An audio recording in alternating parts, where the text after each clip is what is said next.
You had a person quit, like, drop the subscription?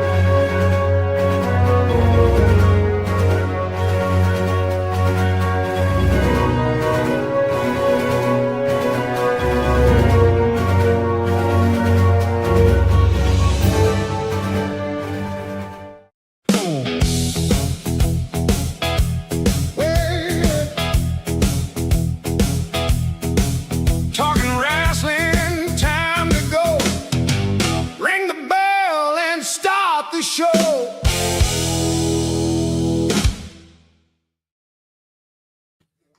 Hello and welcome in for another edition of Talking Rasslin. I'm Pondwater Dave, aka Referee Super Dave Miller, aka Mr. Miller if you're nasty. And I couldn't do it without the first lady of the Arn Anderson fan club, Miss Amy Vaughn. Hi, How's Amy. it going? Oh, how's it going? Pretty good. I figure I'm only going to pop one person with that, but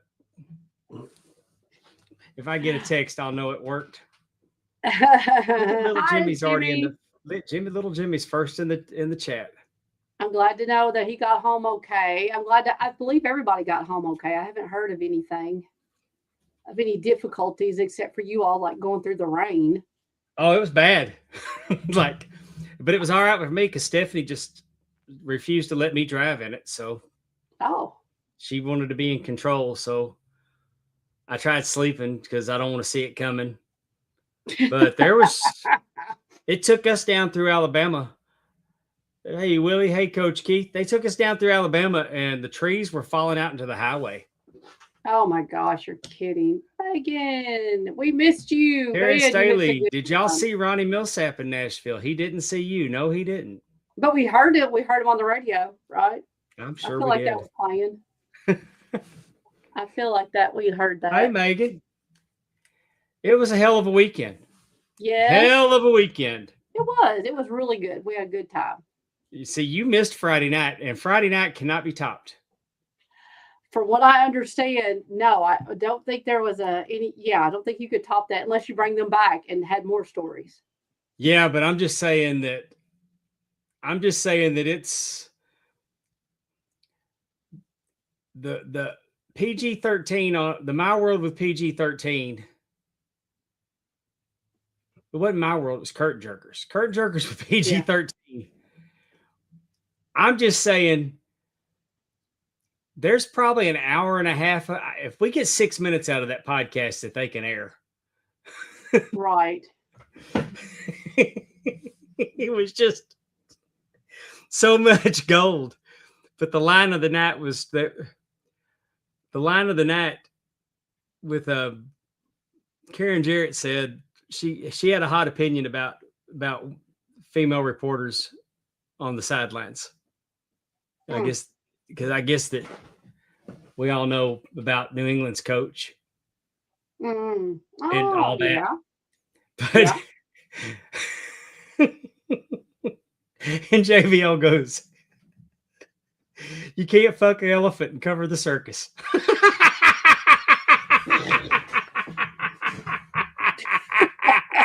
I love how you just. It got all over me. Funny. It hurt. My abs were hurting. I felt like I had an ab workout by the time it was over with. I know that there was a lot of people really enjoyed it. I know. I just remember.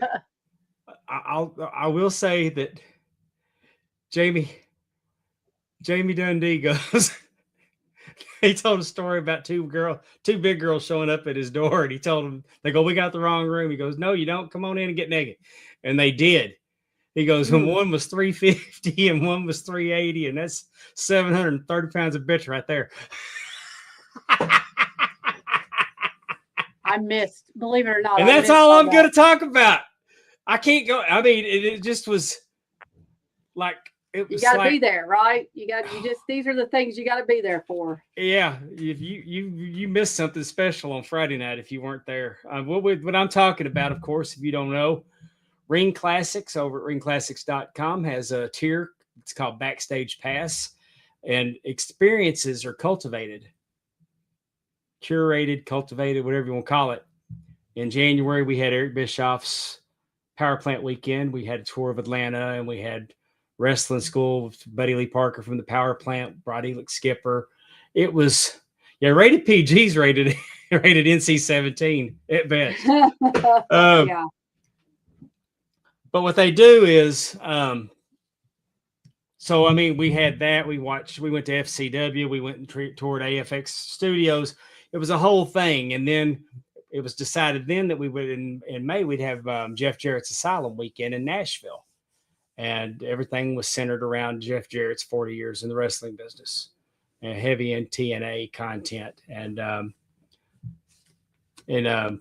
it was quite the weekend. We got a lot of time with Jeff and Karen and Cody. Man, Cody stole the show. Mhm. Karen stole the show. Y'all know that I have not been a fan of Dark Side of the Ring. Right. Put it on, but I cannot wait to watch the 3 episodes with Jeff Jarrett. For no other reason, I want to see what Karen said. Because And it will be interesting if we'll have another, like, it wasn't a Dark Side of the Ring, but the WWE Legends with the Road Warriors and how the wife came out. So, like, hopefully whatever is presented on those 3 hours, which I'm assuming they get to, like, Jeff Jarrett will get to see it, right? Before it goes out. I hope he's happy with it. Yeah. I think Conrad's watched it. I'm always worried they're going to screw him in the edit. Right. That's what I mean. Like, wouldn't be the first time. True. That's what I, don't. But I'm excited for it. And when's it coming out? Do you know? Did they say? Next week, I believe. It's in June. Oh, it's starting. Okay. Yeah. Okay. If somebody in the chat wants to throw that in their Google machine, the schedule of Dark Side of the Ring this season, and let us know. Let's just jump into Nashville, Amy. Okay. Before we jump into Nashville, I want to wish my mother a very, very happy birthday. Yes, I saw that. Miss Carol's birthday's today. Yeah. She is old. You are old, so I know. If I'm old, she's really old. But she's doing great, and God's been very, very good to us. That at 83, 84 years old, I still have my mother. Mm-hmm. So anyway, let's go ahead and jump on into it. I'm just going to throw these slides up. Once I started sending pictures, I don't know. They're all out of order, so we're just going to be all over the place. Okay. Oh. Here we are at Old Red. Me and Mrs. Pondwater hit the dance floor. Sweet. Somebody talked the band into doing Aerosmith, so they did. I Don't Want to Miss a Thing. And I was like, and they acted like the guy paid them a lot of money to do it. And I said, well, the joke's on him because they're doing the Tracy Bird version. I do like that song. I don't think it was Tracy Bird that did the song. It was Is that one of those that was like, John a country Michael version of it? I'm trying to something? think who it was. Might have been Chestnut. Mark Kenny? Kenny. No, not Kenny Chesney. Is it Mark Chestnut? That does sound familiar. Somebody Mark did it. Anyway, we could look it up. Mark Chestnut. Thank you, Darren. You hillbilly. Thank you. Here's me and Mrs. Pondwater with X-rated. Wolfie D and Jamie Dundee. Those are great guys. Those were great guys. They had some hellacious stories, and they're not scared to tell them. I bet. Now, what belt do they have? Those are the Mid-America Tag Team belts. Mid-America Tag Team. I think Mid-America is what they're called. Okay. Then we got this dais. It's time for the game event. Team JBL. So JBL, Conrad, and Cassio against the Jarretts. I love Family Feud. I'm sad I missed it. And Efren, I know he looks like Uncle Fester over there without a light bulb in his mouth, but He's wearing a straight jacket. He leaned into the Asylum theme. Oh my gosh, that's hilarious. But this was shout out to JD Hoop. The production value on Family Feud this time was all of the shows were incredible. I think we should just give JD Hoops flowers every day because I'm sure he's done something fabulous every day, right? Oh yeah. And hey, honestly, going back to that picture, give it up for JBL because he was with us Friday. Yeah. And if you watch Mask versus Mask, yeah, he left Mexico. He had to leave and fly to Mexico. It's great that he showed up because they didn't have that planned when all this was was booked. They didn't have that AAA show planned. I mean, he didn't know in January that he was going to be there that weekend. Anyway, here's me and Amy with Elvis. Elvis dropped by. Yeah, that was good. It's not my joke to tell, but we enjoyed seeing him. He sang a couple songs, Suspicious Minds and Viva Las Vegas. Yeah. And here's Efren and Cody. We played win, lose, or draw. And Efren gave away quite a few of the Jeff Jarrett signed metal art. Yes, he did. They did a good job. Cody was really good at these games. Hi, Catherine. Hi, Allison Face here. Hey, Allison. There's the fun director for Ring Classics, Mr. Justin Yent. Yay! And there's Efren and Amy. Brody had on Macho Man socks. And Ric Flair shoes. Brody had it going on. He did. He had Brock Lesnar socks on Saturday. Yeah, Brody's the host of Wrestling on the Spectrum. Stop. Brody's over with Capone. Yeah. Yo, Brody hosts Wrestling on the Spectrum, and everybody ought to check it out. He does a really good job. And there's Ian, our friend Ian from Australia. And here's Jeff getting Elvis to sing to him with the Queen. If you're listening, this is incredible listening experience for you. I encourage you to come to markoutmoments.net and watch the video version so you can see these. Hey, Josh Fields, we missed you too, buddy. Sorry. I was. I'm the only one here. Sorry. That's okay. So I have to take care of him. Amy got her picture with the Jarretts. I did. That's an incredible replica of the NWA belt. Yes, I got my picture with that too. I told Conrad, I said, that is a very, very good replica. I sneaked it and took a picture. Okay, here's me talking about. So I just to tell y'all, I was talking to Jeff because this is his 40th anniversary in wrestling.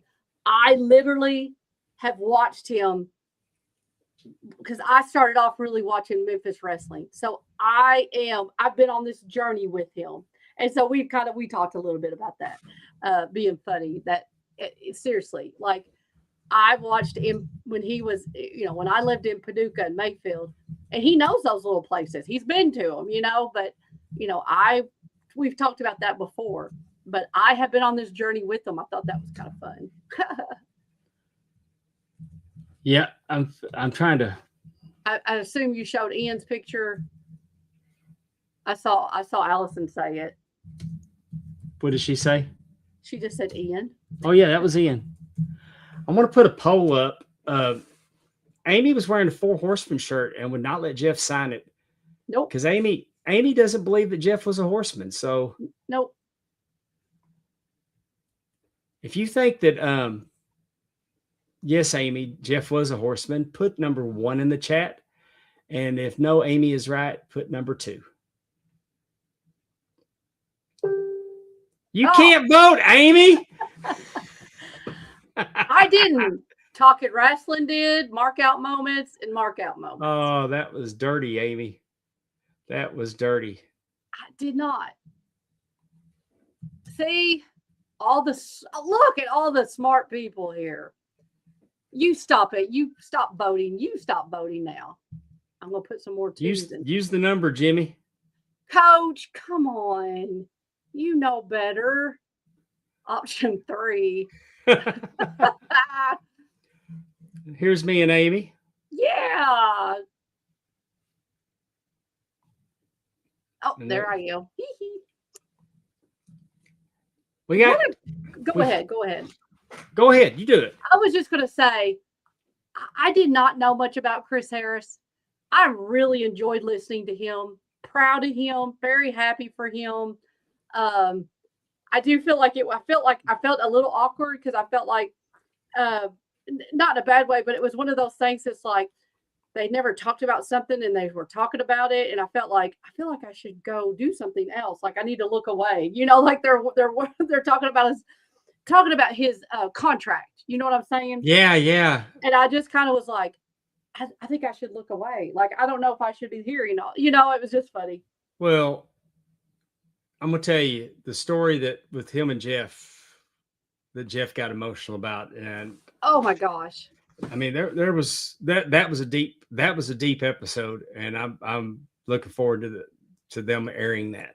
Yes, and when I am with someone who's crying, for whatever reason, that provokes me to cry. So here I was trying not to cry and listen because, Well, he drove. He drove all night. Stephanie told me he was out of town, and he drove all night to make it there to do this. Oh. And when they asked, when he got paid, he didn't know he was going to get paid to be there. Oh. I mean, he was doing it for Jeff. So, I mean, that was pretty wild. I was I enjoyed it. I really did. Like I said, I did not know much about him. And so it was a great episode. I definitely encourage everyone to listen to that. I talked to him. I told him I saw his match, and I saw him, the America's Most Wanted versus the Dory and Terry Funk in 2005 at Wrestle Reunion. I said that I remember I was there for that match, and he said that. And I said, yeah, those old men could go, couldn't they? He said, I should have asked him, what did Dory Funk do to blow you up? But I didn't. Really. He wouldn't have got the joke. And at that point, if Jeff would have heard me say it, it would have been funny. Oh my God! Please tell Jimmy to stop, or I'm going to jerk him. Jimmy, come on! You always go too far, man. More than a horseman than Oli. Oh I'm my not Lord. putting that on. I'm not even going to put that on the screen. Good deal. Thank you. Yeah, you're right. One and a half of the most underrated tag teams of the 2000s, and they weren't ready to quit being AMW. I mean, they were originals, and right. But the whole story of how he ended up going to WWE, and it was a lack of communication, and it was a very interesting conversation. I enjoyed Wildcat Chris Harris. Oh, Shell, yeah, we had Shark Boy. Here's another one that I didn't know a whole lot about. Really, really enjoyed. Very entertaining. He's got the prettiest eyes. I didn't tell him that, but and I'm sure that really helped because he's under a mask, but he does. He has really pretty blue eyes. So that makes really well since he's from the ocean. And so, good, great story. Like I did not know a lot. I really learned a lot. I was really happy to have him, listen to that episode. The audience is wrong, Amy, but 83% said not a horseman. Oh. But yeah, the Shark Boy he had a fun story. Yes, I loved about his degree. I don't want to spoil it because I want y'all to listen to it, but it's just really great. I mean, it's just like. Well, I mean, it just that he was nonverbal for 5 years. As a gimmick, not as a gimmick. No. He was nonverbal. Then all of a sudden they just started. He started getting beaten and banged up, and then they put him in a coma, and he wakes up and thinks he's stone cold. That was fabulous. I remember that. I thought it was hilarious at the time, I And do he did such a good job at it. Yeah. And then they put him with Curry Man, and I loved Curry Man. Again, Shark Boy and Curry Man, like exactly what a creation. It was great. Like I said. But do you know everybody got pictures with him? And when I got up there and I did this, he said, "You're the only one that's done it." I said, "I know, I don't get it." Oh, Like, it's fins up, guys. I know, but I just took a good. Oh, there's Another another picture of one me of and the Mrs. Pondwater dancing. lovebirds. So sweet. Oh, there's Lundy Lou. So Amy got a new dog. We're gonna slide that in here because who don't like puppies? exactly. I should have had the picture of Jeff Jarrett, Jerry Lawler, and Elvira on the next one. Because had King looking at him. Like, exactly. Who doesn't like puppies? Because Cassandra, because Elvira had them things out. She did. So real quick, this story so Saturday, I wasn't there Friday night. I came up Saturday because my sister and I and our husbands had scheduled a whiskey tour in Columbus, Kentucky. So we met at a restaurant in Columbus to have like breakfast, and then we were going to go do the whiskey tasting. It was very good. So at this restaurant, there's these two little dogs outside, and my sister was like, "Oh, you need to see, so cute, so cute." Well, the woman who was a waitress inside, who lived across the street, was like, "Hey, if she's up for adoption, like I'm trying to give her away. I can't take care of both of them, both dogs and her husband. They got, they were separated and just a bunch of different things like that." So we had this whiskey tour. We're like, okay, we may come back for, because again, it was a busy road. She's running back and forth. I did not like that. She was so sweet. So then we went on our whiskey tour, and we were like, so are we going to go get her? And so I said, you do know, like, as soon as I get home, I'm leaving for Nashville for 2 days. I want to make sure that's very, very clear.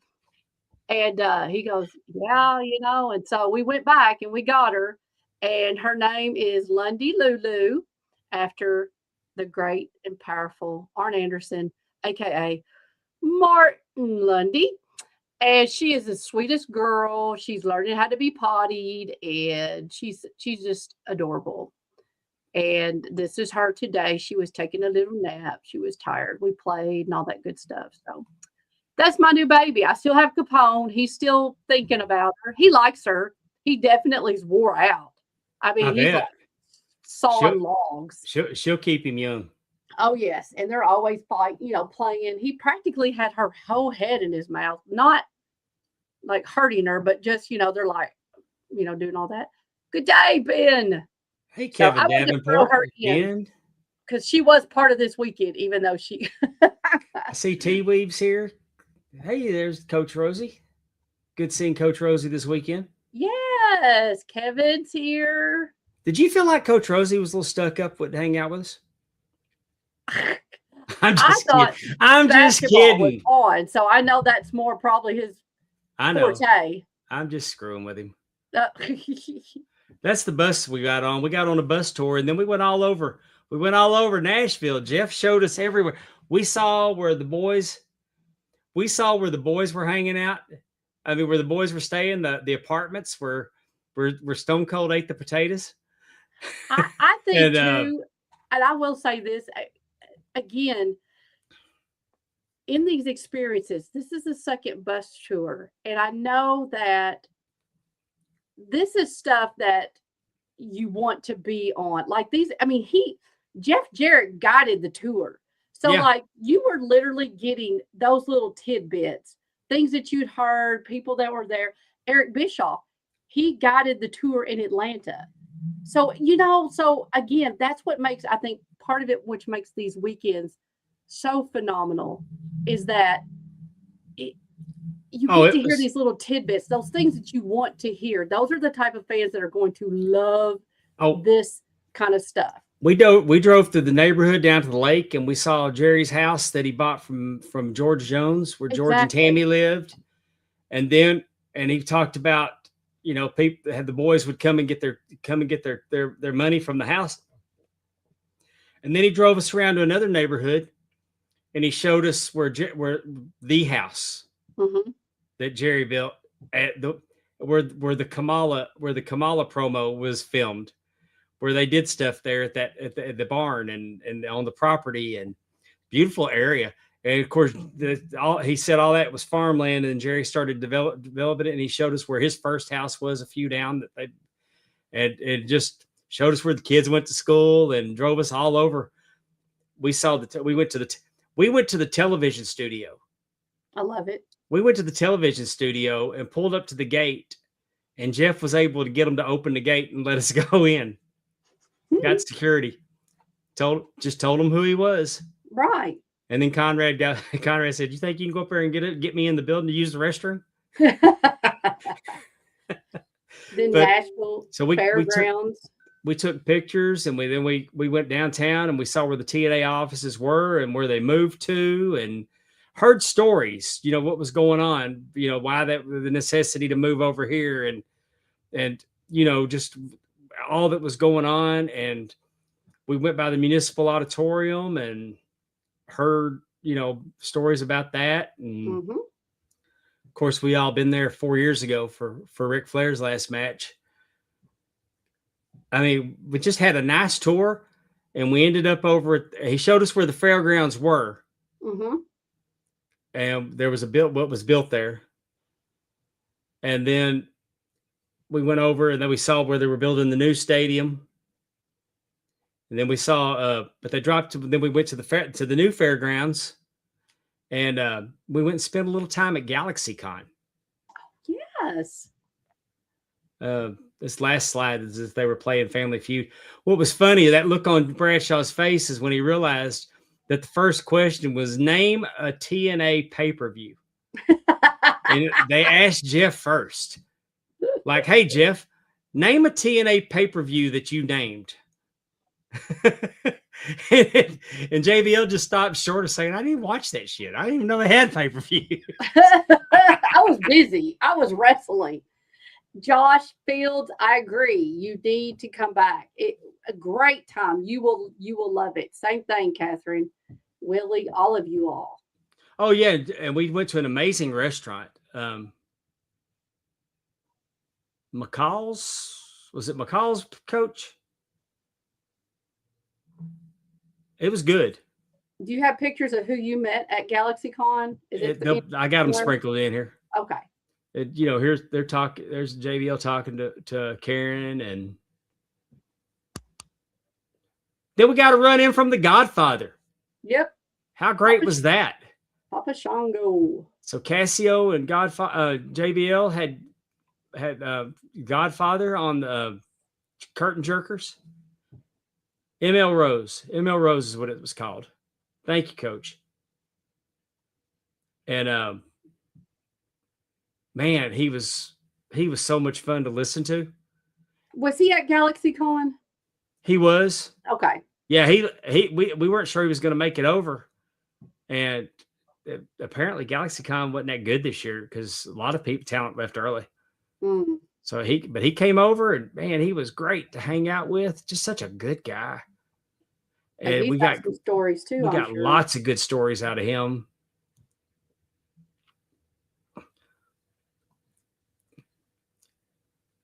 And then we played Name That Tune. And they were TNA wrestling themes. And Jimmy did really good. Matt Presley got to sit there and listen to Jimmy to try to answer everything without him. I bet. I'm so glad that you are on the road. Matt, his car was having problems. So I'm so glad both that of them. you. All his vehicles. I know. Bless his heart. I talked to him yesterday. He goes, it's not ready. But he said, we'll figure it out. I said, that's a great attitude to have. You just got to roll with it. So good. Well, Jeff and Cody won, and they went to play the bonus round. And there was either 7 songs they had to do or 8. And I don't remember. Like Cody was just chiming in quick. I mean, he got like the Young Bucks, Generation Me. Like he got it like quick. Just like that, huh? And I'm figuring, oh, that's the ringer. That was the ringer question. That was the one they were going to get. And then the last one was Hill AJ Styles theme. And they weren't able to get that one. Oh. But I mean, Cody was just ripping them one right after the other. We just knew that everybody. I think everybody was going to win a metal art. Those metal arts were really cool. Oh yeah, I gotta have one now. I got something different. I got an action figure, but those. Did you open it? No. Was I supposed to? I just wondered what number you got. Oh, let me see. It's right here. Where would I find a number? But Cody, I think when he autographed them, he numbered them. He didn't autograph mine.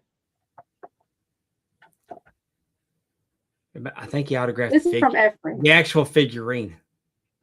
Oh, I got it. Okay. There's Jeff and Cody. And then we watched some USW. We watched some old wrestling from the Sportatorium with Jeff.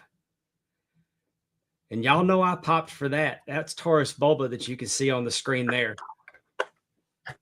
It was Jeff Jarrett and Terry Gordy against Taurus Bulba and Corporal Braddock. It was a...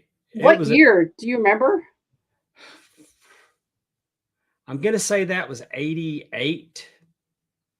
88? I think that was 88. Could be early 89, but I think it was 88. Taurus Bulba wasn't around for a long time. Mm-hmm. Taurus Bulba used the claw. He used a claw hold. And he put the claw on Kerry Von Erich and beat him clean in the middle of the ring. Interesting. And disappeared like 2 weeks later. Wonder why. Jeff said that his wife told him, "You got to go," and they were out. And I mean, he was done. He was done with the business. But they had a hell of a plan for him. Yeah, I mean, he used the claw on Terry Gordy quite a bit in that match. Right. I mean, like you said, for Kerry Von Erich to do the job, we didn't see Kerry Von Erich lose in the middle of the ring very often, clean. That's what I was saying. Like, But Kerry put him over with the claw, and they were going to build to something, and then it was just over. And here we are in front of the television studios. That's my wife got out there and got that selfie quick. I love it. Oh, and Tony Falk. Tony Falk was on the Cowboy Tony, Boy Tony. Tony Falk was on the bus with us, sharing stories. This guy, he told me a story that I'm not going to repeat, that I'd never heard, and it makes perfect sense. This guy's got stories, and we have got to. If we can't, I'd like to try to get him on our show. I go knock on his door. He lives right down the road from me. Man, I would love to just talking to him. Yes. Because he was one of those, he came up in that era where, and when he became a referee, he just sit up against the wall and keep his ears open and his mouth shut. He remembered, he's such a sweet man. I met him. Oh, Amy walked in. He goes, Mayfield, I know where you're at. I know you. I remember you with your Arn Anderson shirt. And hugged her and said, hey, I mean, it's like he'd known her his whole life. I know. He's the sweetest man. Because Amy didn't get there until we got back off the bus. You all talk about making me feel good. I got all kinds of hugs from everybody whenever. This is just when I just got there. John has on our famous shirt. Yeah. Pucker up asshole. The #1 seller on the Jump in the Pond. Yes. Website. Pucker up asshole. Yeah, and so we got a picture with him with the merch, and oh my God, I was really worried at this moment. Well, I was trying to decide if I was going to F5 him or not. I know. I mean, I got him up there. You did really good. And but like how sometimes when guys start like it needed to be done.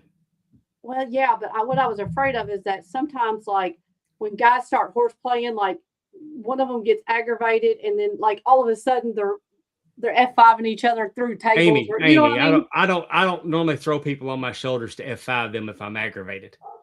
Well, I understand. I mean, that's when you slap the shit out of somebody. I know, but I was just saying. I was just saying. No, you know, but I got Amy up. And this is funny. I got him up there, and I'm like, oh, and I don't know if anybody's noticed or not, but Jimmy ain't no little kid no more. no, And he's a grown man. so then he you know. starts hollering for a picture, and I'm like, okay. And normally my wife's Johnny on the spot snapping. And she's taking her sweet ass time to get the phone open and everything. I'm turning red.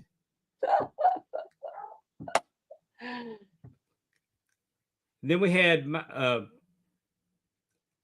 I'm going to say that Karen hosted this episode. Yeah. Karen was low-key the star of the weekend. And she brought us donuts from Shipley. Very nice. And Jeff's telling us how great, oh yeah, we got this great donut shop here in Hendersonsville called Shipley's. He didn't know that we all have a Shipley's. Yeah, he thought it was a local. He had no idea. He thought they had something special there in Hendersonville. But no. Or throw a can of tuna. You're right, Coach. That's true. That's just your crackheads. There's Elvis again.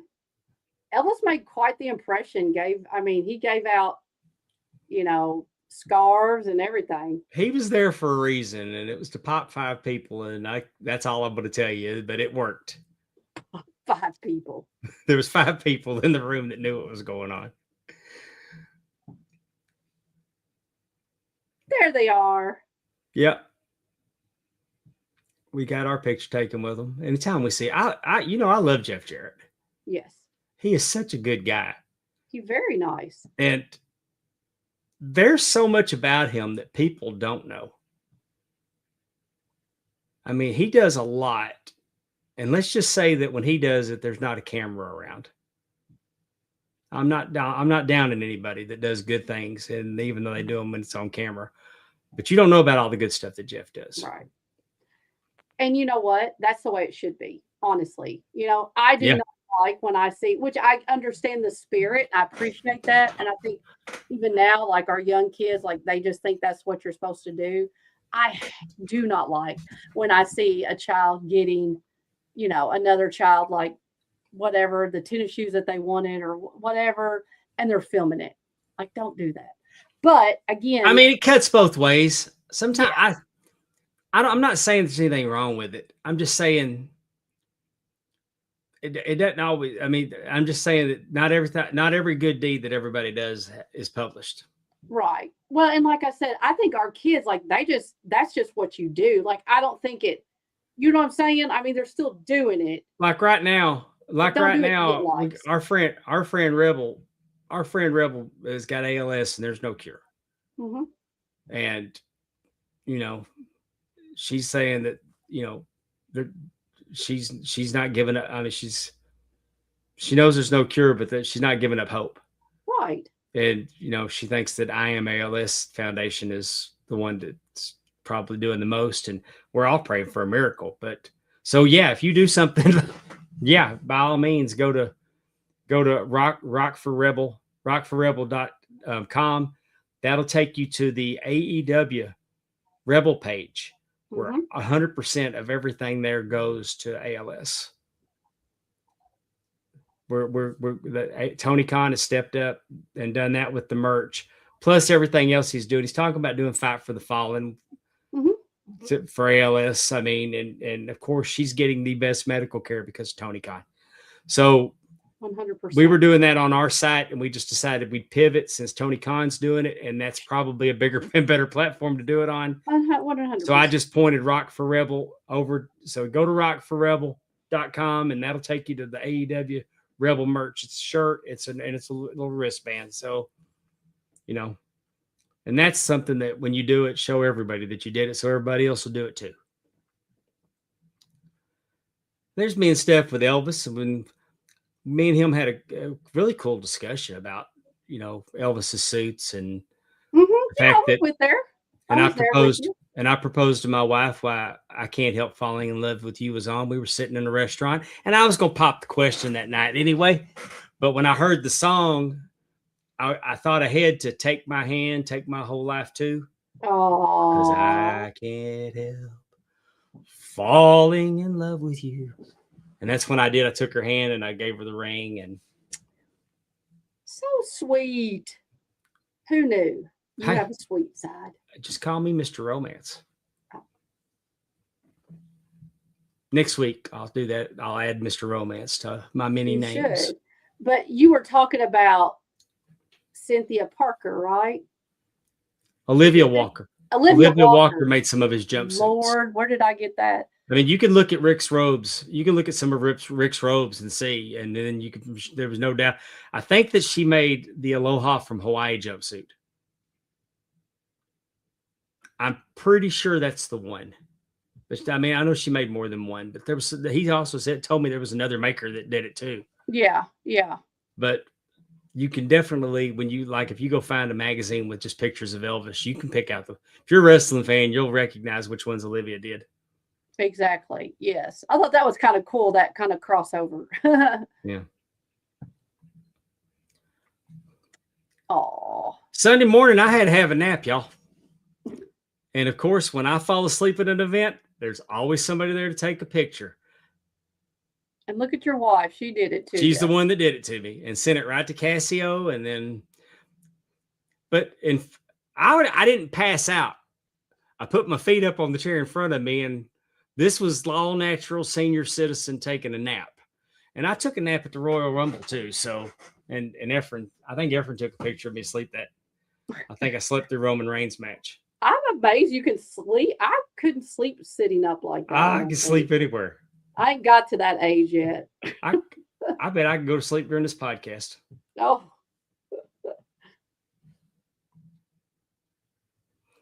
I bet you do, Alice.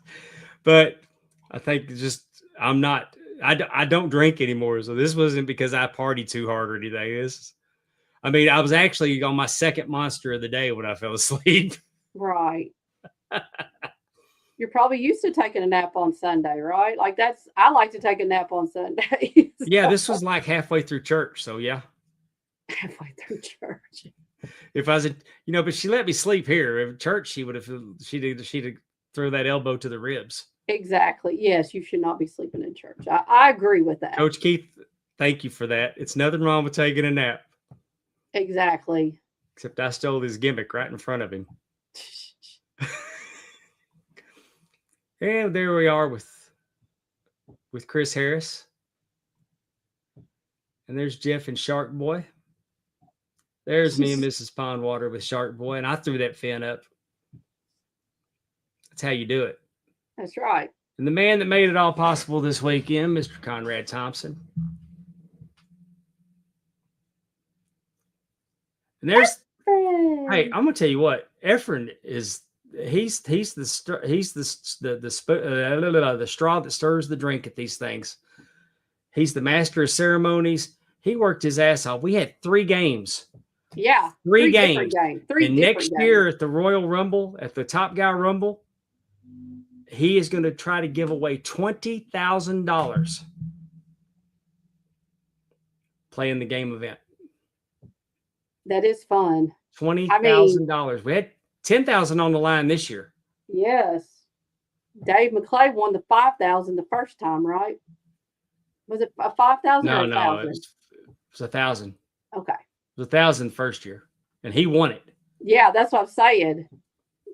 Won it. But they were playing win-lose, and Cody was drawing, and Jeff finally got it. I mean, with 2 seconds to spare. There's Casio, the big biscuit, my friend. Mm-hmm. And there's Coach Keith and little Jimmy. Great group of guys. They are. So glad to get to hang out with them. It's good to see everybody. Behind the scenes, again. I was getting a picture with Coach and Coach Keith, and Jimmy jumped in. Much like Virgil did to me when I got the $1 Million Man for the first time in Charlotte. I have to get that picture and show you. Which I didn't mind getting a picture with Jimmy, but I was trying to get a picture with Keith. Right. So I said, get the hell out of the way, Jim.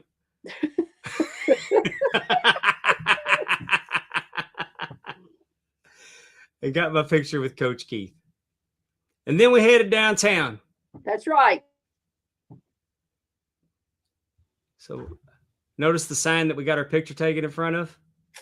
Yep. Friends Our in low friends in places. places. Nashville is low key turned into Las Vegas. Actually, it's really turned into Bourbon Street. Yeah. It's more Bourbon Street than Vegas Strip. Yeah. Oh, yeah. There's not, I mean, because there's really just bars. I mean, you know what I mean? There's not other attractions like you have at Las Vegas. I won a prize play in the game event because Conrad, I was trying to draw LAX, so I drew a really poor picture of the United States, but made it good enough that they knew that was California. Then I drew an airplane, and Conrad picked up that the airplane was going to land and said LAX. That's the only thing I knew to draw for that hint. That was good. Any good Jimmy stories from Broadway? Oh, yeah, we're going to get there. And so my prize was an autographed picture of Coco Beware. And if y'all know my history with Coco, that's a rib. Danielle, when we were at GalaxyCon, I bought a mystery box, and Danielle bought a mystery box. Oh, cool. And her autograph picture was Coco Beware, and she showed it to Conrad. And Conrad said, "Oh, we got to do something and give that to Super Dave." So, because when I was in 1985, when the PYT Express was in world class, they were taking them out the side door because whenever the heat got out of control, as I've told y'all before, they'd go out that side door because there was only 5 rows. Exactly. And Coco said some very, very ugly things to my sister. Yes, he did. Like very graphic, like what he was going to do. And I've been half hot for 40 years about it. So they screw with me about Coco Wear. That was funny. I tell you what, that was funny. I saw the new Coco Beware action figure because, you know, he came out in that new line that they just put out. And you easily are the first thing I think of when I see anything like that. Jeff Jewett, my good friend Jeff Jewett, Doo Doo Trucking, sent me a cameo from Coco one time. Oh, my And at the end of it, he said, "Tell your sister I said hi." Jesus. There's me. We're still dancing. I got these peppered through. I don't know why how they were numbered, that they got they weren't all together. Another. Are we going back through? I think you're going back through them now. Look, I didn't think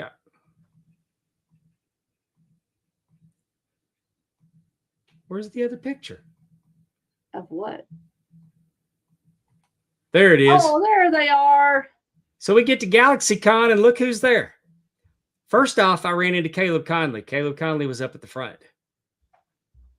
They were having wrestling there at the GalaxyCon all 3 days. Caleb Conley was there. Hunter Law was there. So is he just Kofi now? He can't go by Kofi Kingston? No, he's just Kofi, and then Xavier's Austin Creed. Right. But, you know, I remember in TNA when he came out in all the red, white, and blue stuff, he was Consequences Creed. Yeah. Man, these are the nicest people you will ever meet in life, not alone just wrestling. Right. But I am such a fan. I told him I don't have a lot in this man cave of current product because I'm old and I like the legends. Sure. But I've got a New Day shelf right over here. Like, I bought the New Day belt at WrestleCon, and it's limited to 483 pieces. Only 483 of them were made to signify their 483-day reign as tag team champions. Oh, I like that. And that belt was expensive. And my wife said, "Yeah, we need it." I mean, no argument, no pushback. Like, "Are you sure we want it?" No, get it. Like, the argument before we went to Nashville is, do we take it to get it signed? But I think the world of these guys. I've always enjoyed their work, and meeting them. You always worry when you meet somebody that you think a lot of that they won't live up to your expectations. And these guys were quality human beings. I told him, I said, God bless you, and I can't wait to see what y'all do next. I didn't ask him where they were going. He said, we got a lot of Sure. options.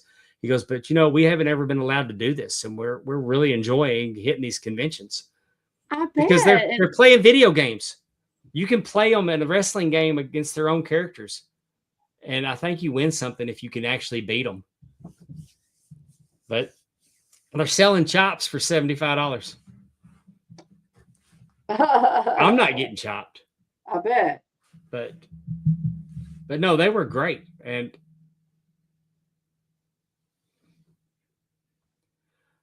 well, Willie, here's the thing is, do I want it signed by 2 out of 3 of them? Also, the way that the pricing is, you pay more money to have belts signed. Yeah. They have certain levels now that the things that you sign. And I really didn't want to spend $200 to get my belt signed by 2 of them. And now if all 3 of them would have been there, no brainer. I probably would have actually, I've got a 3-pack action figure that's in like a Bootio box that opens. Ooh. And Uh-huh. that's a 3-pack of them. I would love to get that signed, but I have all their autographs. Right. I have a Schomburg painting of them where all 3 of them signed it. So Oh, that's cool. I just think a lot of them. I got a Big E action figure with Big E's signature on it. So I've just been a fan of the New Day for so long. They are great personalities, for Yeah. that faction. Yeah, it's And I $100. $100 to sign a belt, Catherine. But you're right, though. I bet, like you said, getting to see people, taking time and getting to talk to them. And I bet that is something that they've not really gotten to do a whole lot of. Yeah. There was other wrestlers there. Ted DiBiase was there. Jimmy Hart, Gangrel, Ricky Steamboat. Papa Shango. Yeah, GalaxyCon was fun. We walked around. Stephanie bought a couple of books from the authors. Bought one for her, bought one for her daughter. I pretty much walked around talking myself out of things that I wanted and not getting them. Like, I don't need a lightsaber. But the real thing that I had a hard time with was the Green Lantern rings. Mm-hmm. I mean, they had some really cool Green Lantern rings. And why didn't you? Because I'm 60, I don't need a Green Lantern ring. But maybe you do because you're 60, right? Yeah. Oh, well, you made good decisions. I may have a Green Lantern ring somewhere, but these were neat. I mean, you could have worn them, and there was things around the Comic-Con that you see in like action figures and Sure. Now there's a guy that was there and he makes masks. He made Darth Vader masks. He had all kinds of masks. Oh, cool. And there was a red mask with a star on it. And I'm looking at it like, is that Starman from the tag team game, the wrestling game? Oh, the old wrestling game. Yeah, way back in the day. And it wasn't. It was the Red Ranger with the star on his. But it looked. And the guy goes, "You're not the first person that's asked me if that was Starman." He goes, "I guess I ought to get the. I guess I ought to see what it is and make one." He goes, "I said, if that was Starman, you'd have sold one.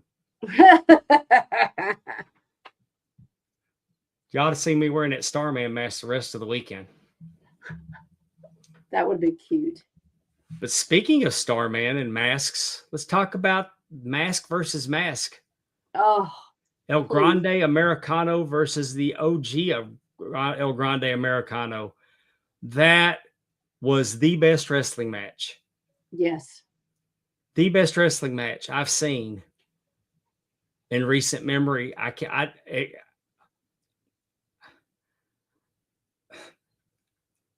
don't think it's hyperbole when I say that may be top 10 for me all time, because it was so good. And here's the hell of it. Spoiler alert. When they got the mask off, it was Chad Gable. El Grande Americano beat the OG. The OG unmasked is Chad Gable. But all bullshit aside, we know it's Ludwig Kaiser and Chad Gable.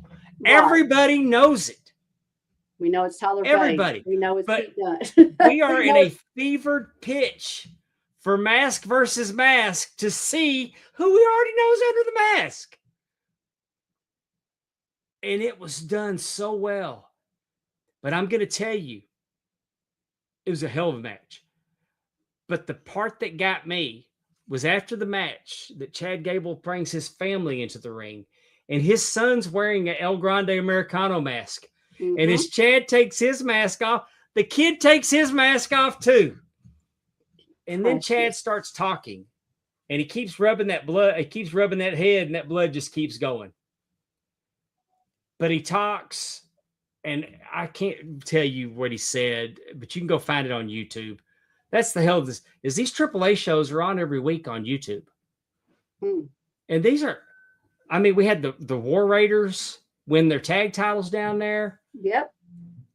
The against Psycho Clown and the other one. But these are very entertaining shows, and they're, if you got YouTube, you can watch them. Ray Phoenix. You don't have to pay for them. Yeah, Ray Phoenix won the is it the Cruiserweight Championship or the Light Heavyweight Championship? I don't know what they. Maybe their Cruiser Championship, but this match, and then the way that Chad Gable gave Ludwig the mask, and I think they shook hands. I think so too. But I don't remember. But the way he talked to the crowd, and he brought the crowd around, and the crowd showed him respect. Mm-hmm. I hope he stays down there and does more stuff in AAA. I think I also read online today that Pete Dunne was the producer of that match. Oh, which I think, you know, Pete Dunne's one of Ludwig's. Yes, it's Tyler Bates. Yeah, yeah. But they're doing such good stuff with AAA. And I loved how now they showed it last night. I don't know how it was after Raw yesterday on Netflix. So I don't know if that's still part of Netflix, like that particular match. It was so good they wanted to show it. They can. Well, I just meant like if you still wanted to go see it. If it yeah. That's what I was. Maybe you can find it on Netflix then. So I wasn't for sure. I know that match was on there, but what I loved about it, it was yes, the whole show was really great. Allison Faye, you're right about that. Everything, the girl, the family, like it just, the girl, I guess that's his real girlfriend. I don't know who that girl was with him. Yeah. Did you hear what I said when they started kissing? Which I love that they did that, by the way. That's an FU to that asshole in Florida that's got this problem going on. Oh. But when they kissed him, I said, y'all show some respect. And I popped Conrad. But I mean, it was just really, like I said, I felt like just it was great all the way around, like the girl, and he's dancing with her later. All this, the presentation of when they came out, like it, and I liked how they were trying to take off each other's masks during the fight. So like there are pieces of it missing on both of them. So I mean, again, it was really well done. Very well done. And yes, I thought so. And it was, and then we watched Collision, and they did a tribute to Dennis Condrey. Hey, I didn't have very them. Appropriate. I didn't have them thanking Jim Cornette. I never thought I'd hear them say thank you, Jim Cornette, on AEW television. And Jim Cornette helped and provided pictures. So that was a great tribute to Dennis Condrey. Tony Schiavone was emotional. Tony was getting choked up. I bet. Well, I mean, again, it was such a tragic accident. I mean, like it wasn't like he was sick with cancer, and it just, it's just like he was at the show next day. One of the greatest bumpers that ever did it. Took a bad bump at home. And I think that kind of goes to say, and I think we've seen it on both ends. If you were friends with Jim Cornette, like if he loved you, he loved you. And if he hated you, he's going to piss on your grave. We know these things. And I really like to, I'll probably look for the probably listen to his show to see what he says about the tribute. But I think, But even his you wife know, got on there. Even his wife immediately got on there and thanked Tony Khan. I mean, They thought that was real classy. I mean, right. Hey, I'm gonna tell y'all, I bag on AEW because things need to make sense to me. I love their pay-per-views. They could do some things that don't. WWE does some stuff that drives me crazy too. So it goes both 100%. ways. Because I watch wrestling different. Mm-hmm. And if you can make me suspend my disbelief for a minute, you've got me. But man, Tony Khan's a good guy. His heart's in the right place. Well, and again, and he's as big a fan. He's the biggest fan as we are. Exactly. To be in Huntsville and want to, and I'm going to assume that AEW's always treated Dennis Condrey well. They treated him well the night we were there, Amy. Yeah. Well, no, that's what I'm saying. Like, I'm assuming for Jim Cornette to do something, like if AEW was an ass to Dennis and like, oh, you want to do it now that he's gone. I'm gonna tell you what, if Jim Cornette showed up at an AEW show, Tony Khan would roll out the red carpet for him and treat him like royalty. As bad as Cornette's talked about him and his product. Right. I guarantee you that he would still roll out the red carpet and treat Jim Cornette with respect and treat him like royalty. Not a doubt in my mind about that. I believe that with my whole heart. No, I definitely agree. But I do think that that's probably also what helped. Because I guarantee you Tony Khan listens to his podcast. I guarantee you he listens to it. I'm sure he does. I'm sure he listens to ours. I hope so. Yeah, wouldn't that be nice? Hi, Cody.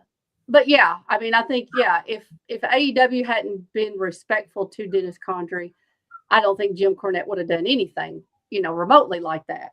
But, because who doesn't want your friend, because again, Dennis Condrey could be one of those names that just flows off into the history books, Yeah. And so, I mean, I think that would be really nice. I think that was really nice. Then on Sunday, we watched the Clash in Italy. Yes.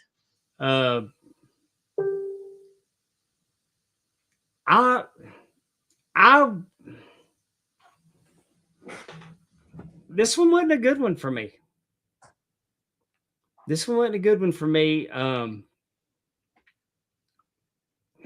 I wanted to see Gunther win. The way that he got beat with the foot under the rope, we'll see. I'll be interested to see how that goes. If they just act like it didn't happen that way, I'm going to be disappointed. Right. I didn't like Sol Ruka's match with Becky Lynch was ass. I don't know, since she's got on the main roster, she can't get out of her own way. I don't know if she's in her head. Sol Ruka is extremely talented, but the work she was doing on NXT has not translated to the main roster. She's slipping off the ropes. That I mean, she got to get it under control because she's very talented.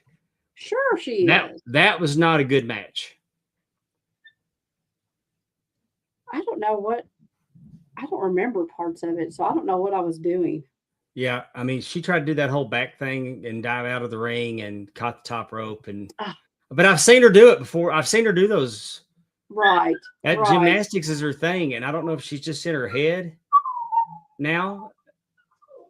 But whether she's in her head or not, she's the Intercontinental Champion. So let's see where this goes. Yeah. Then we had the Tribal Combat was good. I would have rather seen Jacob win. I kind of understand why he didn't. Well, did you watch Raw? I saw. Yeah, well, I watched the clip. Okay, the whole acknowledge me. So. Yeah, I mean, I've watched enough of it. I like that he told Jay, "Shut your punk ass up. I didn't lose to you." Yeah, I do too. I do too. I So thought that was fun. I mean, here's what I'm thinking. If they're going to take now, you got Jacob in there. He's acknowledged Roman. He's throwing up the hand, the one. Mm-hmm. I don't like Roman. But I like if they're going back to being the bloodline with him and the Usos and Jacob, and he even told Solo, "You're fixing to fall in too." Mm-hmm. If you're a freaking Samoan, you need to be in the bloodline. Right. When Naomi comes back, bloodline. Nia Jax, bloodline. They need to be the Samoan version of the NWO, and the whole locker room is going to have to rally the troops to take them down. Mm-hmm. That's what we need. If we'll do that, I'm for this. But I love me some Jacob Fatu. I wanted Jacob Fatu to win. Would you think like a clean win? Like how would you expecting him to win if he won? What were you thinking they were going to do? I thought he'd beat. I didn't think Roman was going to slip on a banana peel. I thought that Jacob would beat him. You thought he would beat him clean? I don't know what the finish would have been. I didn't know. I was just thinking. But I do. So I'm not 100% against this. I'm not, I'm not against it per se if they'll take it. But I mean, we need to get Solo back in there because Solo ain't done nothing since they neutered Solo. Mm-hmm. I'm hoping they don't neuter Jacob. But you can make Solo a killer again. Could you imagine that you got the Usos and you got Solo and Jacob as a team? Good Lord. Because Roman's he told Jay that I need you to step up, and he's wanting him to go after Cody. Right. What's the greatest faction? What's the greatest faction in wrestling history, Amy? 4 Horsemen. Exactly. And why were they the greatest in history? Because they were all for one for all. But what did they have? What did all of them have? Charisma.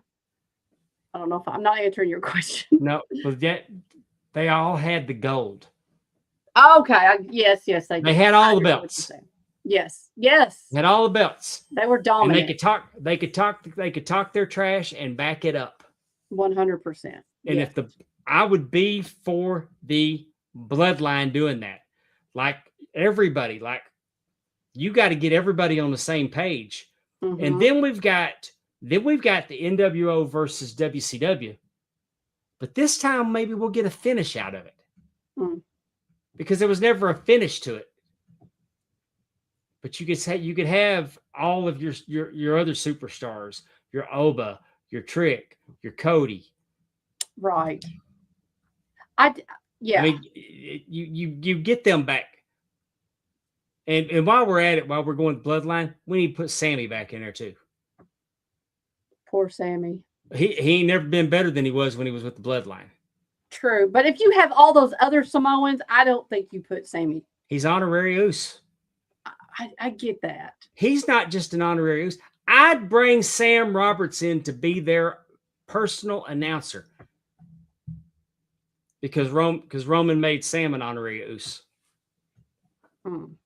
I mean, that's how far I'd take it. And I'd let them run roughshod real good.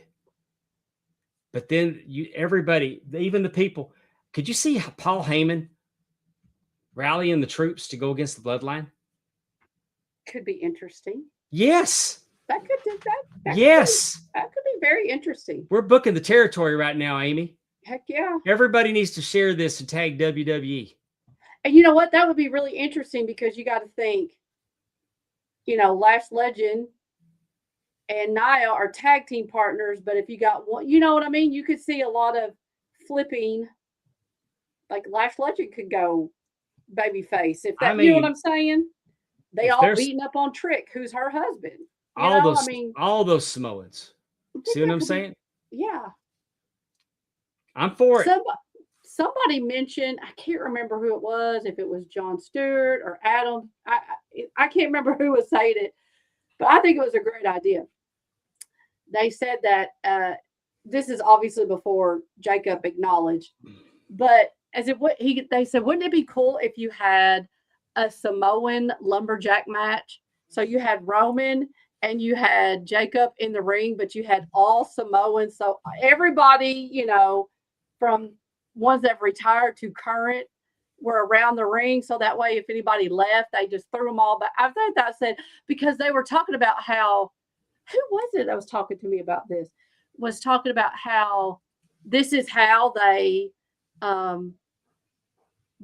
settle disputes in that culture. Samoan culture is a tribe, so that could have taken it great. That could also taken it back to their heritage. But like I said, maybe that'll come down the line. That could be something when they're fighting over who wants to be the new tribal chief when Roman retires or something. I don't know. But you know what time it is, Amy? What time is it? It's time for Amy's trivia. Can you hang? How big's your brain? It's time to play. I love that. What's our topic tonight? All right. Well, it's twofold.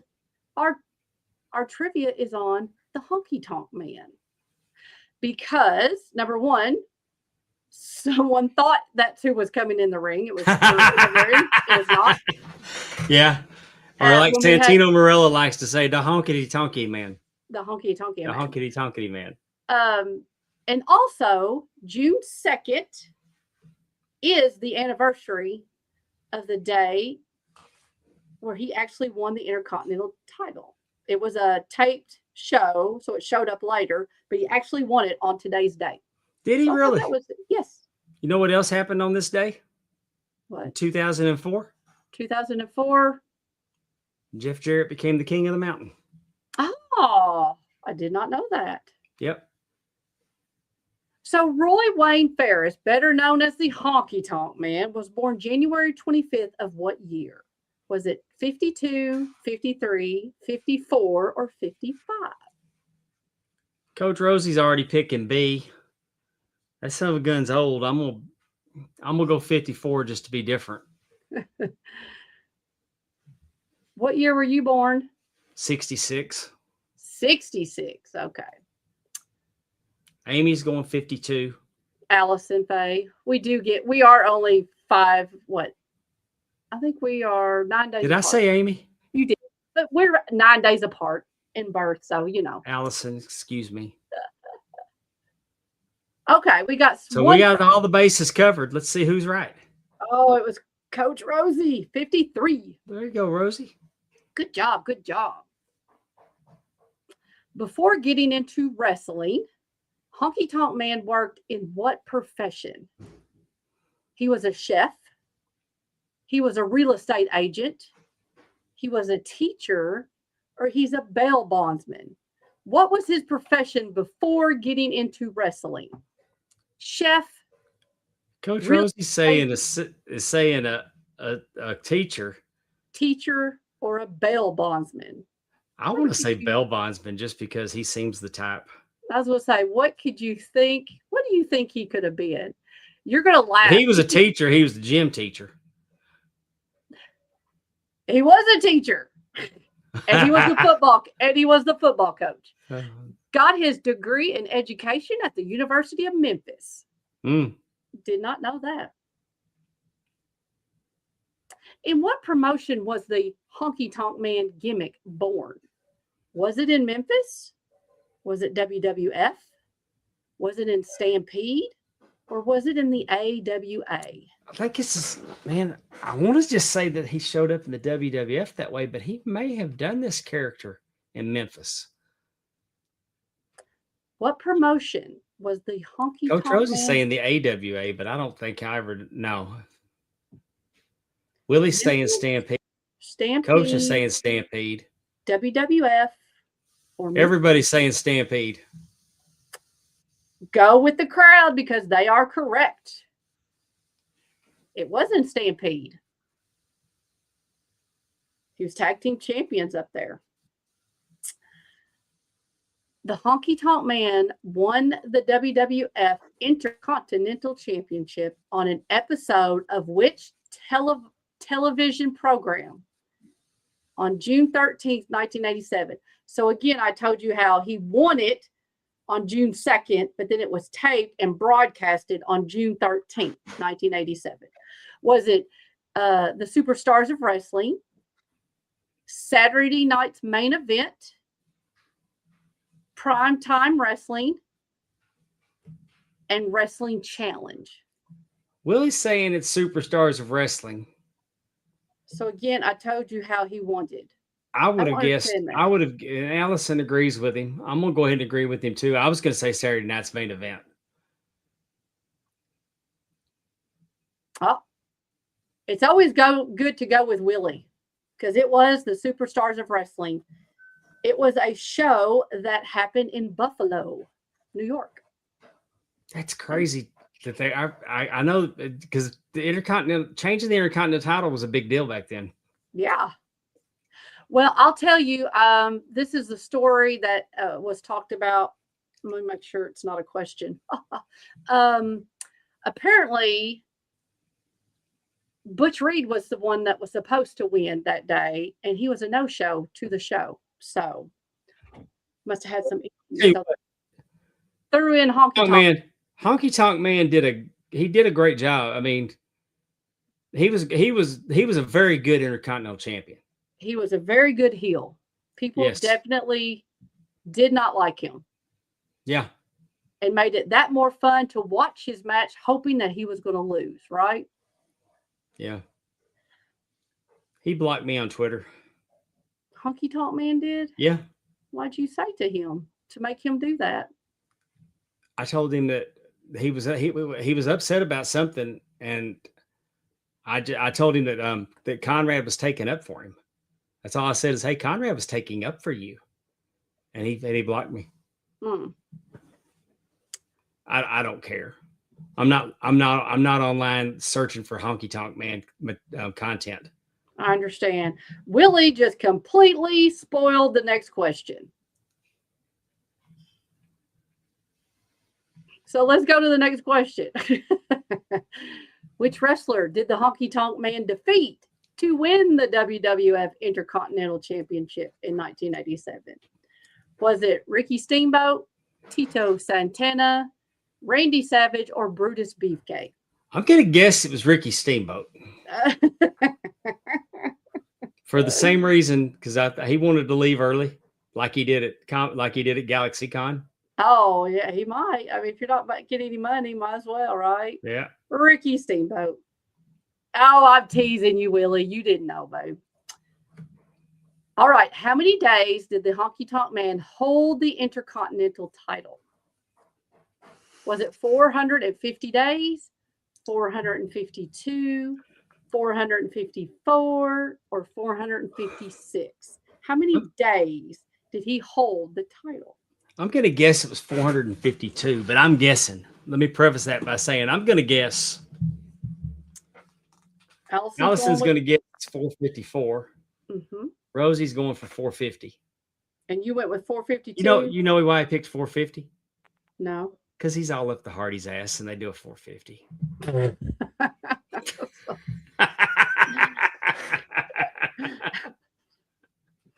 I'm just messing with you, Coach. Oh, 2 for 454. Well, guess what? It was 454. Oh, 3 for 454. All right. Okay, last question. Fill in the blank. Gunther's Intercontinental title reign surpasses the Honky Tonk Man's title reign by how many days? So it's a math question. So take how many days did Gunther have the title minus how many days Honky Tonk had the title, and you get the answer. I guess you're going to tell us how many days Gunther had it, are you? Well, no, I wasn't going to do that. I figured you should have. I'll tell you, it was in the 600s. How about that? Okay. Y'all want me to just kind of mill about and let y'all have time to Google it and do the math? Maybe you my Or, yeah, one of y'all go ahead and answer that, and I'm going to call y'all out for cheating. It was 212 days. Now, hey, it's the mark of the beast. We ought to be able to remember that going forward. I was going to say, yeah, I always thought that was really weird.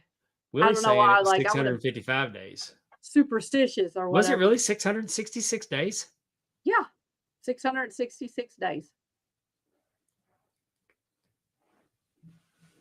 It sure was. I know. Isn't Wow. it kind of wild to think about that? It's like to think that it's. Yeah, I know. I would have either done it a day earlier or another. I'd waited another week. I wouldn't have.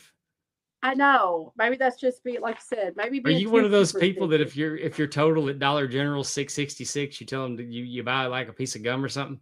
I definitely don't like it. I don't know why. It's just, I mean, it's Yeah, I just a know. weird number for that. The Omen did a number on me as a kid. I bet. Poltergeist and The Exorcist, all of those things. But you know what's done a number on me as an adult? What? Oh, Time yes, Belts. I bet. Big Time Belts, Facebook.com. Join the group. High quality, low prices. They're making your belt dreams come true over there. They can make you a Big Green. They can make you a Buddy Rogers. They Matt can make Presley you had a belt, right? His United States or his TV. Let me stop. Matt Presley. Matt His Presley's television belt did come from Big Time Belts. That's what I thought. Yeah, I don't normally show those. No, I was just saying that in general. I was just saying it was very nicely done. Yeah, I don't advertise the bootlegs. Well, no, I understand that. I do understand. This is the bitch belt. Our good friend Russ Miller owns this one. Yes. There I am with my Mississippi championship. If you can draw it, we can make it. We can take this and we can go with that. You can do this and we can do that. You can get with this and we can get with that. Just such a great idea to think about when you made a cardboard belt or you drew something when you were little about what you wanted your belt to look like, and you can actually have that belt come to life. I mean, that's just such a great thing, I think. Hey, and if you want to use AI to design a belt, we can do that too. Yes. There's been several belts now that AI have been converted into vector art and made some really nice belts. We've looked at the Battle Zone belts before, and that Battle Zone belt was AI, and we tweaked it a little bit. We got a good base. We tweaked it around and made it a work of art.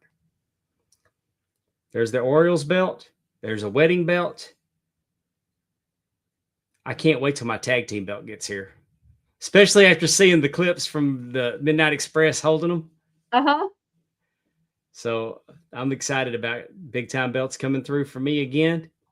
He can come through for you. BigTimeBeltsFacebook.com. Thank you for sponsoring our show. Speaking of our show, we got it going on the Mark Out Moments Network over on YouTube, markoutmoments.net. If you're watching us on X or Facebook, we'd love for you to come check out all of our content over here on YouTube. And share with a friend. Yeah. Drunken Pop. I'm sure eventually they'll do another episode. I know it's hard this summer. Fingers crossed. Everybody's working or on vacation. TNA Top 10, the best show on the network right now. Yes. Fingers crossed that they're going to do another episode pretty soon. They're on a 2-week hiatus. Yep. Again, the summer vacations and soccer and different things, it just get you. TJ's been consistently putting out great content with Bash on the Buttons. We just did Mint Card Markout. We actually we should have recorded what we did in Nashville. We opened a box. TJ had a box of Megas that we opened, and Chad Epic had 3 boxes of blasters that we opened, and there were some pretty cool cards in there. There was fun. I love that. I love opening those. It's so fun. Over on the DAV Network, we got the Double Drop Kick podcast. Kevin and I have rescheduled, and then we'll be on at the later in the month. I'll give you the date when it gets closer. I don't have it handy. I don't have a calendar open. Spanning the Globe, Mark Maggard and crew, Ben Walker, They all do a great job on the spanning the globe, and they're on Thursday nights, either on YouTube or Facebook. We like what they're doing. Check them out. Uh-oh. I don't have slides ready. Uh-oh. And now I feel like an ass. But this weekend, I'm going to be in Brookhaven, Mississippi, June the 6th, as Bayou Independent Wrestling presents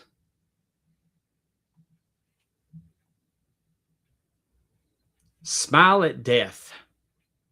Wow. This is going to be a good show. Brookhaven, Mississippi is always a good town for us. Yeah. Alex Arsenal will be defending the BIW Southern title against Suge White. Ooh. This is gonna be a banger. This Alex Arsenal's he better pack a lunch because Suge White he's 260 pounds of romping, stomping, graveyard destruction. He's making an impact everywhere that he goes. I bet. All you had to do is tell me Alex Arsenal. I'm there. Yeah. In a Legends match, we got Steve Anthony versus Don Juan. Don Juan making his return to BIW. Oh, awesome. For the BIW tag team titles, Hate City will defend against Muddy Waters. Ooh, that'll be a good one. and RJW. I don't know if I'm going to be assigned that match, but I may have to remind them. I may have to try to remind them who I am and do a little backstage politicking so I can get that one. Yeah, be watching them. That's going to be a hard one to keep everybody on the up and up, or one team to be on the up and up. Diego Renee is back to take on Nate Collins. Nate Collins, okay. Rob Love is in to go against Christian Blake. Now, who Christian Blake? We've talked about Christian Blake before. Christian Blake was in the match with Houston Carson when that woman wanted to kill me down in Houma. I got you. Okay. And that's what we're going to be doing at Brookhaven this week for Bayou Independent Wrestling. I'm sorry I don't have the graphics. If you're close, y'all need to check it out. It's a great show. BIW puts on some fantastic shows every time. Hang on, I'm going to save this image and I'm going to put it up on the screen just because the artwork is just too cool to not show y'all. Oh, yes. Image file.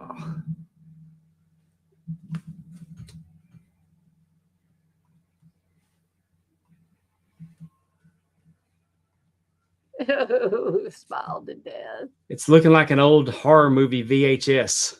Yes. And Josh Newell has developed. He's wrote a comic book. He's got his own comic book coming out. Oh, so we'll have to get Josh on before the West Monroe show to talk about his comic book and how you can get it. That's really cool. But yeah, all the posters are like these VHS. Because at first I thought it was like a comic book, and then I noticed the VHS. So they're like old VHS covers, aged. Perfect. I love it. That's what I'm doing this weekend. I might go hit the 400-mile yard sale. They do that all the way up. Y'all don't have anything like that? Oh, yeah. They're always selling something in Mississippi. Don't tell Stephanie about that. I don't want to be back in the car this weekend. Man, I'm just saying. She'd come up there and spend the weekend with you. Heck yeah. Come on, girl. We're going to go shopping.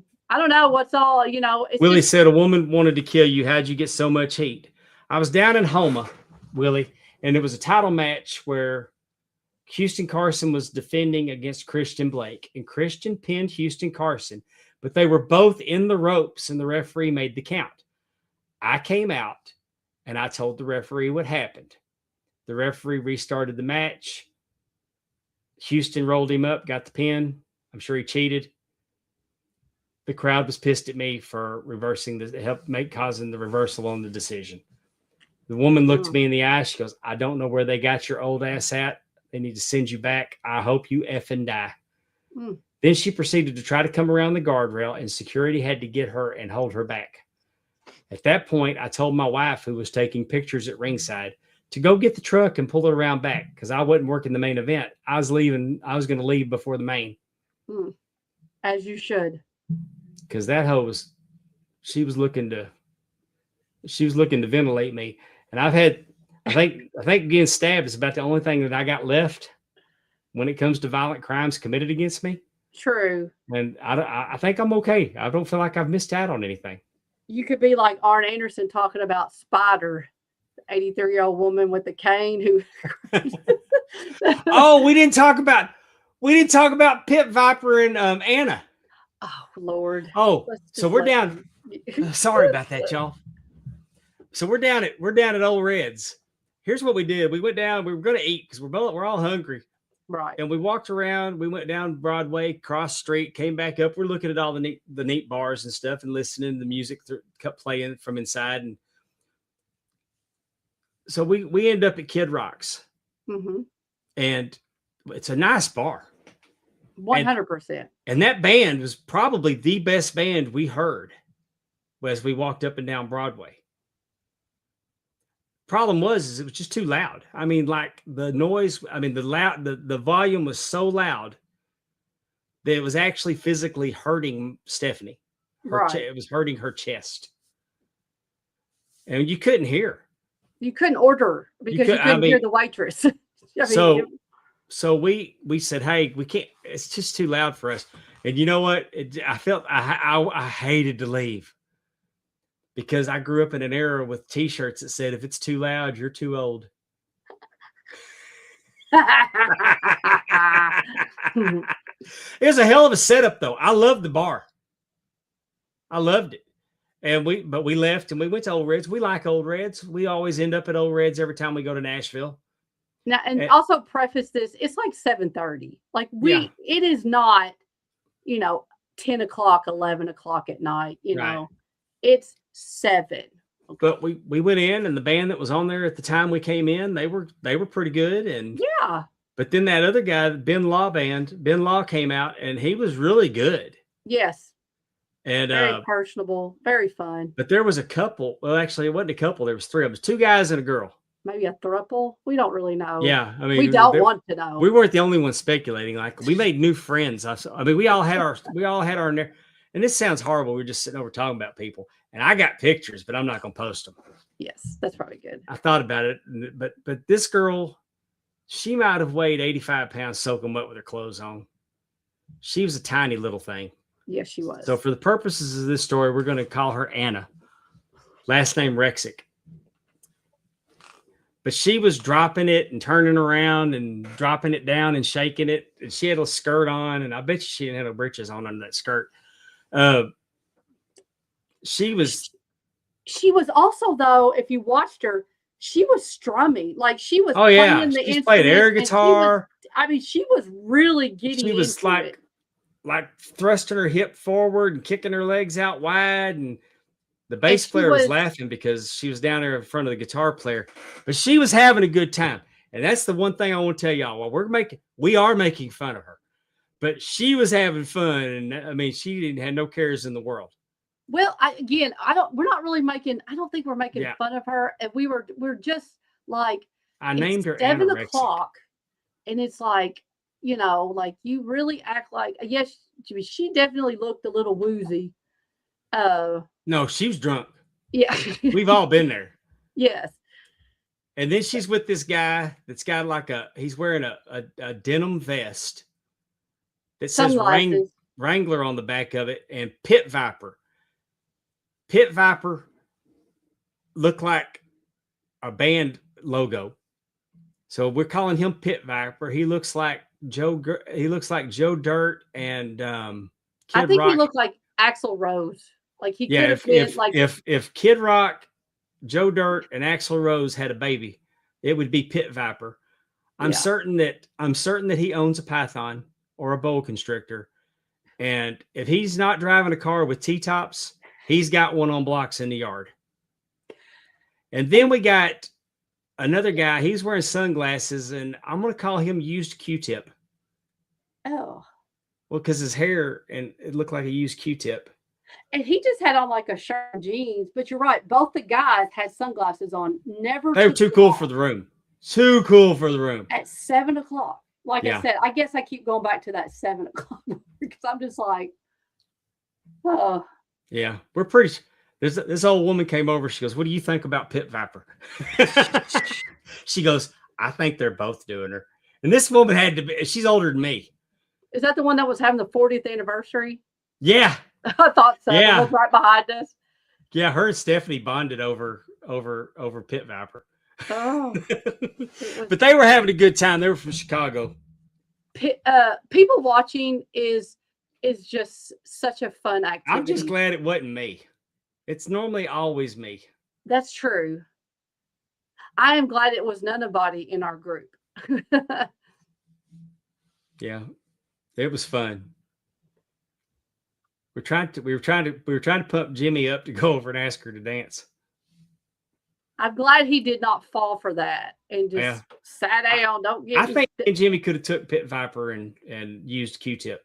I know, but I didn't want to be involved in all that. Like, just sit here, Jimmy. There's lots of other beautiful ladies to talk to.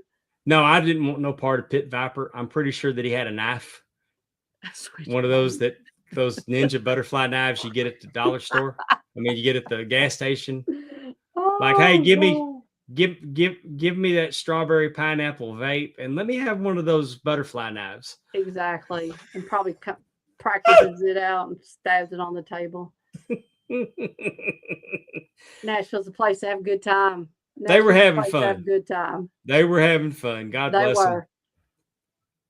Hopefully they made it home or wherever they were going. And we were speculating. We don't want to know because she seemed like she was mainly with Pit Viper, but then there was an occasional. She looked like she was related to Pit Viper. No, not. Maybe she was related to Q-tip. I don't know. But there's on occasion that maybe something would be, I mean, I wouldn't have guessed if you just said, where are they from? Oh, they're from Alabama. They're from Mississippi. They're from South Louisiana. But I didn't have Chicago on my bingo card on those three. Right, that's true. Yes, they did kind of allude like maybe some Southern, Pit Viper was trying to get the band to play a song for him, but he wouldn't tip them. And he kept putting his hand up like he was acting like he was throwing something in the tip jar.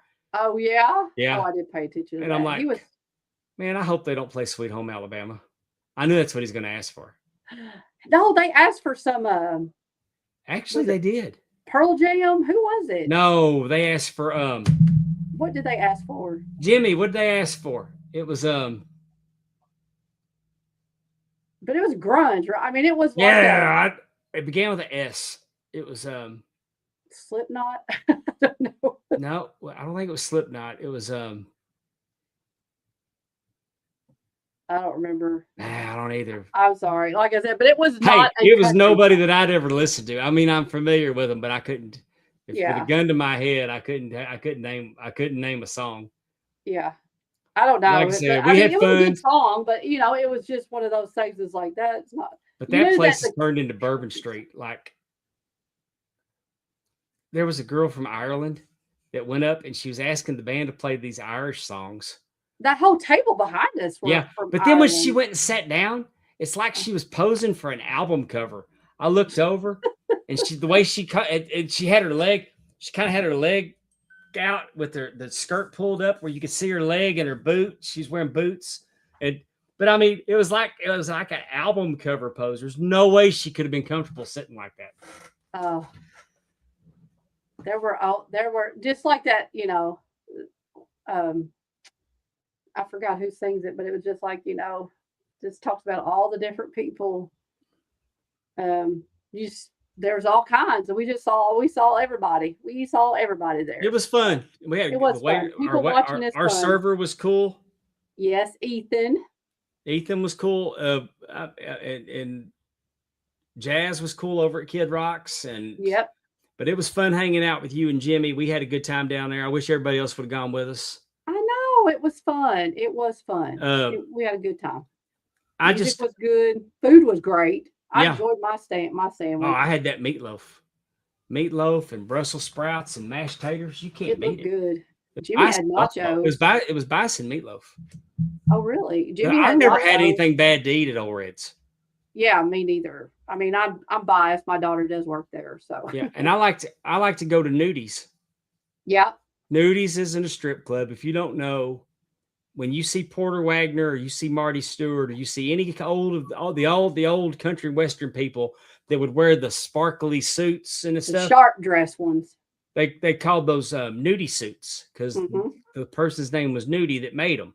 They got a bar down there. They got a Cadillac up on the wall. They have really good music. It's a bar. They got bar food. I was a little more hungry than bar food. Yeah, I was going to say, we wanted food. We were hungry. So, but I had a good time. And, just watching people. It was fun. And then to concoct stories in our head about what we think of them was even better. We had the whole narrative on them, and they're probably salt of the earth people. So don't, They are. They're fine. Like I said, they just out there having a good time. Didn't cause any problems. Paid songs. I mean, they were enjoying life. I wish I could have been more like that, Yeah. At their age, just, But I do believe there was an Eiffel Tower situation going on with those three. Stop it. I'm going with Q-Tip as a brother, so that's what I'm going with. I don't think that plugged up any holes. Anyhow, they were feeling it. They were having a good time in Nash Vegas. I'm glad they came down. Had a good time. Yeah, we had a good time. It's good to see you, Amy. It was good seeing you and Stephanie. I loved it.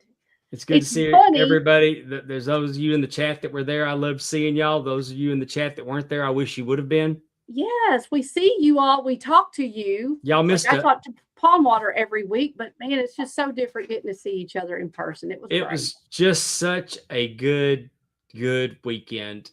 And we heard some really good stories that you won't hear. We heard some really good stories that you can hear. We heard some stories we didn't expect to hear. Yes. And make sure if you are not signed up for Ring Classics that you jump over there so you can hear these stories. And we're fixing to have a Zoom where we're going to vote on the next one, but there's several options. And I mean, there's some really good options.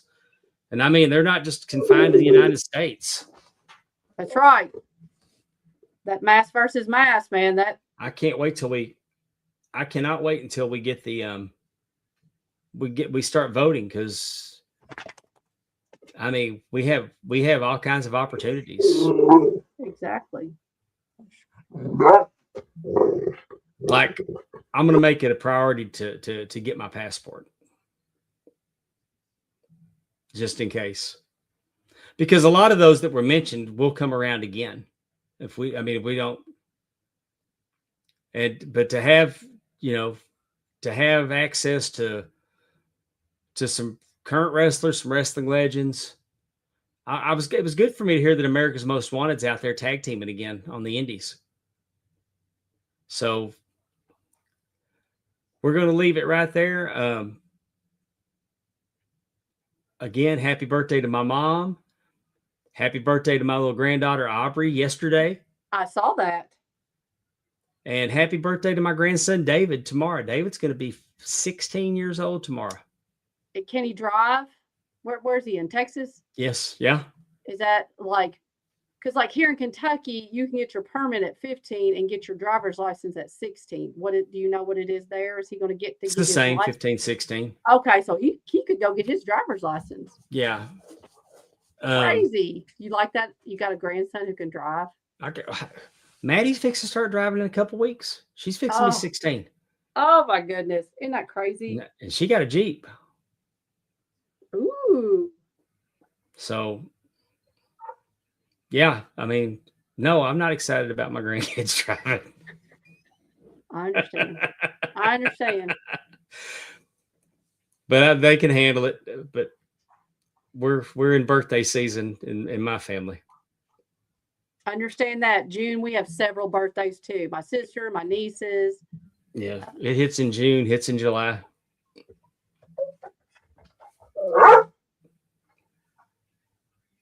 It's time for you to go love on Capone. It's time for us to Yes. get out of here. For the First Lady of the Arn Anderson Fan Club, Miss Amy Vaughn, I'm Pondwater Dave.